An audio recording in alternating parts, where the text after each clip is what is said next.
هو الصيام بيزود الحرق ولا بيقلله؟ ناس بتدخل رمضان وزنها يثبت، وفي ناس تانية بتخس، وناس وزنها بيزيد. هل الصيام هو السبب ولا اللي بنعمله في أكلنا بعد الأذان هو السبب؟ قال الله تعالى: بسم الله الرحمن الرحيم: يا أيها الذين آمنوا كتب عليكم الصيام كما كتب على الذين من قبلكم لعلكم تتقون.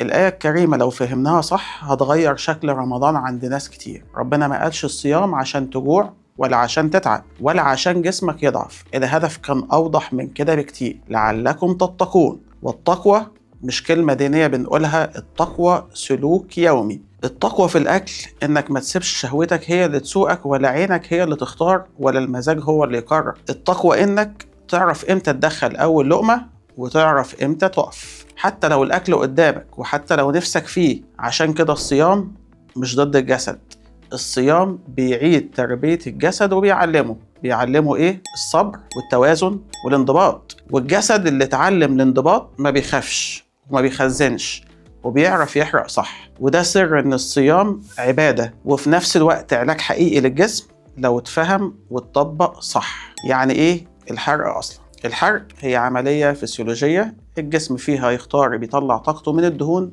بدل السكر. الجسم عنده مصدرين للطاقة، يا سكر يا دهون. طول ما الأنسولين عالي الجسم بيبقى مقفول على الدهون والجسم بيعتمد على السكر، ولما الأنسولين بيهدى الباب بيتفتح والدهون تبقى اختيار متاح. عشان كده الصيام دوره الحقيقي إنه يقلل الأنسولين وينظم الشهية ويهيئ البيئة المناسبة للحرق، لكنه مش بيجبر الجسم على الحرق. الصيام بيفتح الباب، لكن نوع الفطار وكميته وتوقيته هما اللي بيحددوا الجسم هيعدي ويحرق ولا يرجع ويخزن. الحرق مش بيبدأ لما الجوع، الحرق بيبدأ لما الجسم يطمن إنه مش هيضطر يخزن. الحرق مش نار ولا تعب، الحرق لغة هرمونية الجسم بيفهمها، والصيام مفتاح مش ضمان للحرق.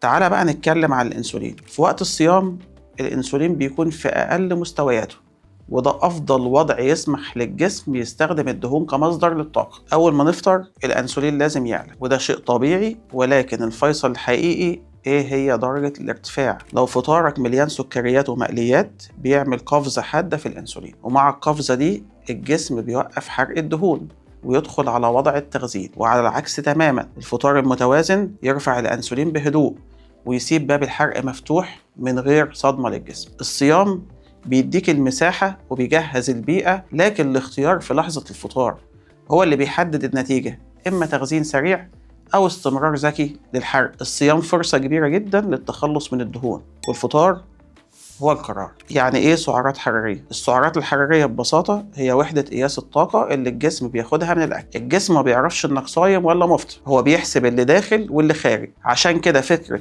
أنا صايم طول اليوم يبقى أكل براحتي فكرة غلط جدا، لأن لو السعرات زادت عن احتياجك الجسم هيخزن حتى لو كان الأكل صحي، ولو السعرات قلت قوي والفترة الجسم بيحس بعدم أمان وبيقلل الحرق عشان يحافظ على نفسه. خد بالك، الجسم ذكي بس عنيد، بيحب الأمان قبل أي حاجة. نيجي بقى لوجبة السحور. من أخطر الأخطاء إنك تنام من غير سحور. ليه؟ لأن الجسم يدخل اليوم اللي بعده من غير وقود، سكر الدم بيهبط، ومع الهبوط ده الجسم بيفرز الكورتيزول عشان يحافظ على التوازن في الجسم. وارتفاع الكورتيزول بيدخل الجسم في حالة ضغط، ومع الضغط الحرق بيهدى والجسم يميل للتخزين بدل ما يحرق. وعشان كده سيدنا محمد صلى الله عليه وسلم قال: تصحروا فإن في السحور بركة. بركة في الطاقة، وبركة في الاتزان، وبركة تخلي الجسم مطمن ومكمل حرق بهدوء. السحور مش رفاهية، السحور رسالة أمان للجسم. نقطة مهمة جدا في أول رمضان، في أول 3 أو 5 أيام الجسم بيتلخبط شوية، وده شيء طبيعي. مواعيد النوم بتتغير،